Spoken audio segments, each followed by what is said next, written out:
നമ്മുടെ 18-ാം തീയതി വൈകുന്നേരം ഇവിടെ വിഴിഞ്ഞത്തുള്ള അവസ്ഥയാണ്.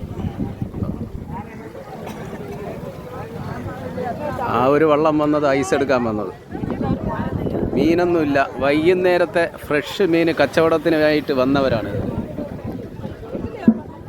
അതാ നമ്മുടെ പള്ളിച്ചൽ, സുഭാഷ് പള്ളിച്ചൽ മീനെടുക്കാൻ വേണ്ടി വന്ന് വൈകുന്നേരം ഫ്രഷ് മീൻ കൊടുക്കുന്നതാണ് ഈ സുഭാഷ് പള്ളിച്ചൽ. അതുപോലെ നമ്മുടെ മീൻ പൊരിച്ച് കൊടുക്കുന്ന ആളാണ്. ചേട്ടാ, നിങ്ങൾ മീൻ പൊരിച്ച് എവിടെയാണ് കൊടുക്കുന്നത്? പനങ്ങോട്. പനങ്ങോട് മീൻ പൊള്ളിക്കുന്ന ചേട്ടൻ ദാ ഇവിടെ നിൽക്കുകയാണ്, കണ്ട. എന്നിട്ട് അദ്ദേഹം ആ കാണുന്ന മീൻ എടുക്കുന്നില്ല. അപ്പോൾ നമ്മളെ പൊള്ളിക്കുന്ന ചേട്ടനെ ഉദ്ദേശിച്ച മീൻ കിട്ടിയില്ല കേട്ടോ. അതാണ് അങ്ങനെ നിൽക്കുന്നത്. വൈകുന്നേരം ഒരു വകയില്ല. സുഹൃത്തെ, നമ്മുടെ മീൻ പൊള്ളിച്ചു കൊടുക്കുന്ന ചേട്ടനെ മീൻ എടുക്കാതെ പോവുകയാണ് കേട്ടോ. സംഭവം ഇവിടെ മീനില്ല. നമുക്ക് എന്താണ് അദ്ദേഹം ഇങ്ങനെ പോകണമെങ്കിൽ കറക്റ്റ് ഫ്രഷ് മീനായിരിക്കും പൊള്ളിച്ച് കൊടുക്കുന്നത്. ഓ ചേട്ടോ, അപ്പോഴിന്ന് മീൻ കിട്ടിയില്ല. എനിക്കും കിട്ടിയില്ല കേട്ടോ, മീനില്ല. അപ്പം ഞാനൊരു കാര്യം ചോദിച്ചോട്ടെ. അപ്പോൾ ചേട്ടൻ ഇന്ന് ഈ ചേട്ടൻ്റെ സ്ഥലം ഏത്? പനങ്ങോട്. ഇന്ന് ചേട്ടൻ അവിടെ മീൻ പൊള്ളിച്ച് കൊടുക്കൂലേ?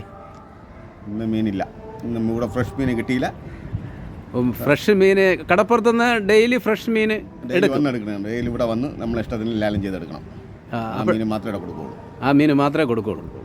അപ്പോൾ ഇന്ന് ദോശ ഓംപ്ലേറ്റ്, രസവട, പപ്പടം. ഫ്രഷ് മീൻ കിട്ടാത്തപ്പോൾ ദോശയും ഓംപ്ലേറ്റ്, രസവട, പപ്പടം. കൊള്ളാലേ. അപ്പോൾ ചേട്ടന് എന്തായാലും നല്ലൊരു കാര്യമാണ് കേട്ടോ. ഫ്രഷ് മീൻ കിട്ടിയില്ലെങ്കിൽ കൊടുക്കൂല.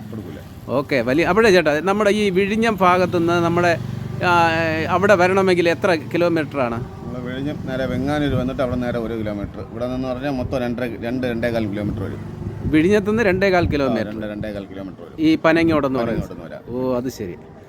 എന്തായാലും നിങ്ങളെ സമ്മതിച്ചിരിക്കുന്നു കേട്ടോ. അപ്പോൾ സുഹൃത്തുക്കളെ കണ്ടല്ലോ, അദ്ദേഹം വിഴിഞ്ഞത്തുനിന്ന് ഫ്രഷ് മീൻ കിട്ടാത്തതുകൊണ്ട് മടങ്ങിപ്പോവുകയാണ്. അപ്പോൾ ഇദ്ദേഹത്തിൻ്റെ പേര് രാജേഷ് എന്നാണ്. പനങ്ങോട് ജംഗ്ഷനിലാണ് ഇദ്ദേഹം ചെറിയ ഒരു തട്ടുകട പോലെയാണ് മീൻ പൊള്ളിച്ച് കൊടുക്കുന്നത്. അപ്പോൾ നമ്മുടെ കൂട്ടുകാർക്കൊക്കെ ആവശ്യത്തിന് പോയി വാങ്ങിച്ച് കഴിക്കാം കേട്ടോ. Okay, thank you.